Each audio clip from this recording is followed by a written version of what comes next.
이제 지혜의 대명사 솔로몬이 쓴 전도서 4장에 왔습니다. 1장은 해 아래 새 것이 없다.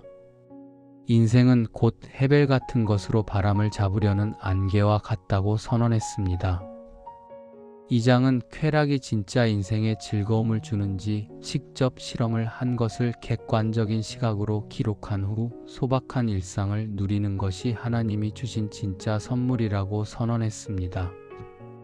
3장은 시간의 신비와 흙으로 지어졌지만 영혼을 담는 그릇인 위대한 모순, 인간에 대해 선언했습니다. 그리고 이제 4장에 들어서며 지혜의 왕인 솔로몬이 피단옷을 벗어두고 사람들이 살아가는 진짜 현실의 거리로 나섭니다. 그곳에서 그가 목격한 것은 아름다운 조화가 아니었습니다. 힘 있는 자가 약한 자를 누르는 학대와 성공을 위해 이웃을 짓밟는 무한 경쟁의 냉혹한 현장이었습니다. 전도서 4장을 현대어 성경으로 살펴보겠습니다. 1절에서 3절입니다. 내가 다시 해 아래에서 행하는 모든 학대를 살펴보았다. 보라, 학대받는 자들이 눈물을 흘리는데도 그들을 위로하는 자가 없구나. 그래서 나는 이미 죽은 사람들이 지금 살아서 고생하는 사람들보다 더 행복하다고 생각했다. 그러나 그들보다 더 행복한 사람은 아예 태어나지 않아서 세상에서 벌어지는 온갖 부조리한 일들을 보지 않은 사람이다. 솔로몬은 탄식합니다. 차라리 태어나지 않은 자가 더 복되다. 이토록 절망적인 이유는 단순히 고통 그 자체 때문이 아닙니다. 위로자가 없다는 사실 때문입니다. 각자 도생의 사회, 아무도 타인의 눈물을 닦아주지 않는 삭막한 사회의 민낯을 본 것입니다. 사람 사는 모습이 기원전 10세기 때나 오늘날 현대사회나 어쩜 일이 똑같습니까? 분명 과학 문명도 발달했고 축적된 지식도 엄청나고 사람들의 교육 수준도 과거와는 상상할 수 없이 높은 것 같은데 여러분들은 행복하십니까? 솔로몬의 시선은 이제 치열하게 일하는 시장터의 사람들에게로 향합니다. 새벽부터 밤늦게까지 땀 흘려 일하며 성공을 향해 달리는 사람들. 그런데 솔로몬은 그 성실함의 이면을 아주 날카롭게 꿰뚫어 봅니다. 4절입니다. 내가 또 보니 사람이 땀 흘려 수고하며 성취하는 온갖 성공은 다 이웃과 겨루는 시기심에서 비롯된 것이다. 이 또한 헛되고 바람을 잡으려는 것과 같다. 사람들이 땀 흘려 수고합니다. 수고는 히브리어로 아말입니다.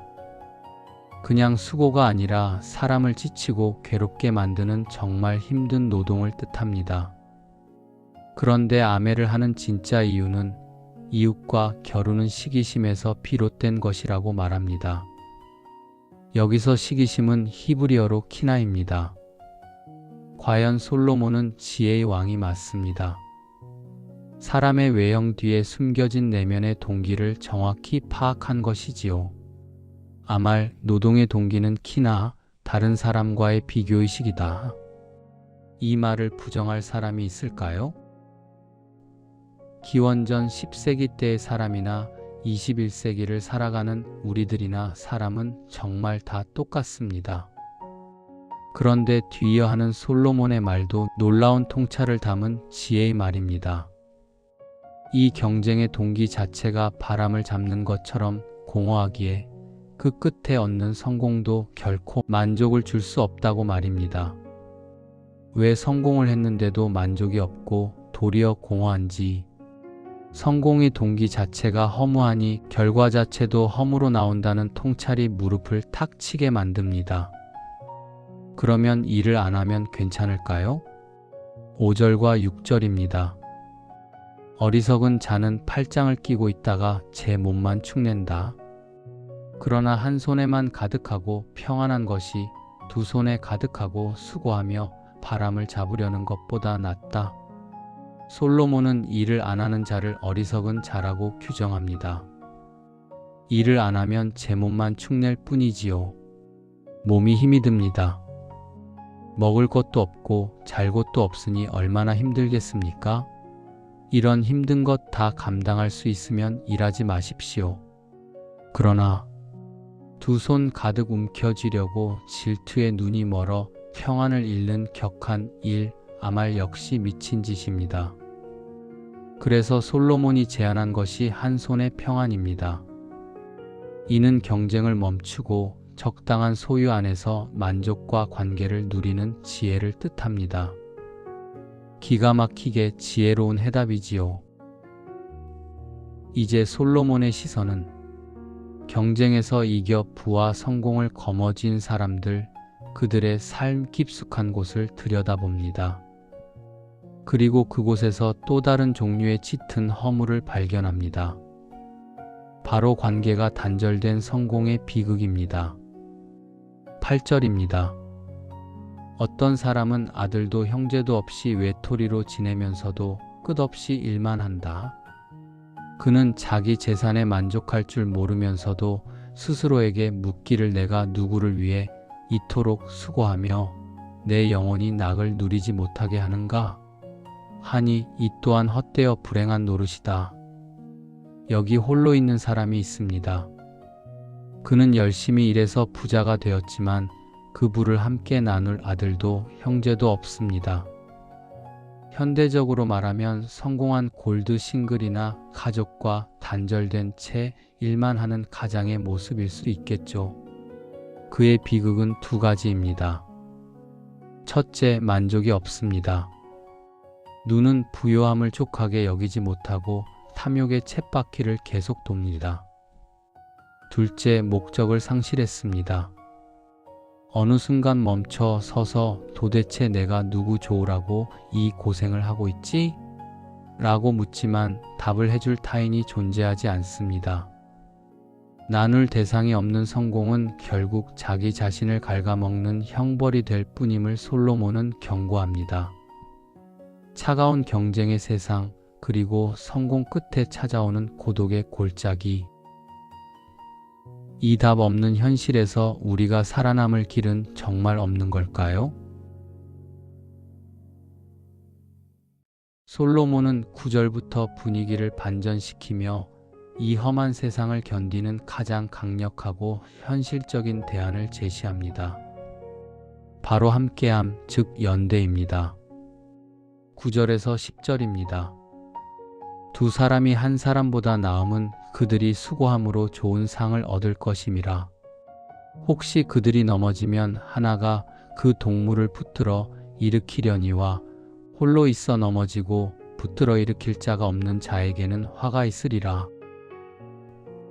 인생은 빙판길과 같아서 누구나 넘어질 때가 있습니다. 사업에 실패하거나 건강을 잃거나 깊은 우울에 빠질 때가 오죠. 지금 건강하고 지금 물질적인 궁핍이 없고 지금 마음도 편하니 그런 일은 내 인생에서 일어나지 않을 일처럼 느껴지시죠? 인생이 그런 것이 아닙니다. 전도서 3장에서 다룬 것처럼 때의 노래가 있습니다. 영원한 것은 없습니다. 풍요가 있으면 반드시 쇠락의 길이 있고 재앙이 닥치는 순간이 있습니다. 솔로몬은 그때가 바로 혼자 사는 자의 재앙이 닥치는 순간이라고 말합니다. 일으켜줄 손이 없기 때문입니다. 반면 둘은 서로를 일으켜 세웁니다. 이것은 단순한 감정적 위로를 넘어 실질적인 생존의 문제입니다. 11절과 12절입니다. 또 두 사람이 함께 누우면 따뜻하거니와 한 사람이면 어찌 따뜻하랴. 한 사람이면 패하겠거니와 두 사람이면 맞설 수 있나니 새 겹줄은 쉽게 끊어지지 아니하느니라. 팔레스타인의 추운 밤 혼자 자는 것은 얼어 죽을 위험을 의미했습니다. 서로의 체온을 나눠야 살 수 있죠. 인생의 혹독한 겨울도 마찬가지입니다. 솔로몬은 이 관계의 힘을 세 겹줄로 요약합니다. 한 가닥 줄은 쉽게 끊어지지만 여러 가닥이 꼬인 줄은 엄청난 장력을 견딥니다. 나와 너, 그리고 우리 사이에 계신 하나님 혹은 공동체의 비전이 함께 꼬여 만들어진 관계의 동아줄만이 경쟁과 고독이라는 세상의 풍파를 견디게 하는 유일한 힘입니다. 13절과 14절입니다. 가난하지만 지혜로운 젊은이가 늙고 고집이 세어 다른 사람의 조언을 듣지 않는 어리석은 왕보다 낫다. 그런 젊은이는 가난한 집안에서 태어나 감옥살이를 하다가도 나와서 왕이 될 수 있다. 감옥에서 나온 가난하고 지혜로운 젊은이가 늙고 고집센 왕을 대신하여 권력을 잡는 드라마 같은 일이 벌어집니다. 말 그대로 개천에서 용난 격입니다. 감옥 밑바닥에서 왕의 자리까지 올랐으니 세상의 기준으로 볼 때 이보다 더 큰 성공이 있을까요? 사람들은 이 젊은 영웅에게 열광합니다. 이제 전도서 4장의 마지막 향해 가는군요. 15절, 16절입니다. 나는 해 아래 사는 모든 사람들이 왕위를 계승한 그 젊은이를 따르는 것을 보았다. 그를 따르는 백성의 수가 셀 수 없이 많을지라도 장차 나타날 세대는 그를 기뻐하지 않을 것이니 이 역시 헛된 일이며 바람을 잡으려는 것과 같다. 사람들은 인생 역전에 성공한 지혜로운 이 젊은이에게 열광합니다. 구름대 같은 지지자들, 터져 나오는 환호성, 모든 것을 가진 것 같습니다. 그런데 솔로몬의 시선은 이 화려한 순간 너머의 냉혹한 미래를 지적합니다. 장차 나타날 세대는 그를 기뻐하지 않을 것이니 이 역시 헛된 일이며 바람을 잡으려는 것과 같다. 솔로몬은 사장의 끝에서 밑바닥에서 왕이 된 입지전적인 인물조차 결국 다음 세대에게 잊혀지는 허무한 결말을 보여줍니다. 이것이 무엇을 의미할까요? 우리가 사는 해 아래 세상은 구조적으로 잔혹하다는 것입니다. 힘 있는 자는 학대하고 이웃은 경쟁자이며 성공은 고독을 부르고 권력은 안개처럼 사라집니다. 이 차가운 현실은 변하지 않습니다. 그렇다면 우리는 이 답 없는 세상에서 어떻게 살아야 할까요? 솔로몬은 다시 묻습니다. 혼자 싸우다가 패배할 것인가? 아니면 둘이 되어 맞설 것인가? 전도서 4장이 말하는 함께함은 낭만적인 위로가 아닙니다. 이 냉혹한 허무의 들판에서 얼어 죽지 않기 위한 가장 처절하고도 현실적인 생존 전략입니다. 사랑하는 여러분, 성공을 위해 질주하느라 곁에 아무도 남지 않은 차가운 부자가 되지 마십시오. 세상은 원래 춥습니다. 그러니 나의 성공이 아니라 서로의 언손을 녹여줄 관계에 당신의 마음을 쏟으십시오. 비록 그 관계 또한 영원하지 않고 세상의 허물을 완전히 이길 순 없을지라도 오늘 이 차가운 밤을 견디게 해줄 유일한 온기는 바로 당신 곁에 있는 그 사람뿐이기 때문입니다. 지금까지 전도서 4장이었습니다. 시청해주셔서 감사합니다.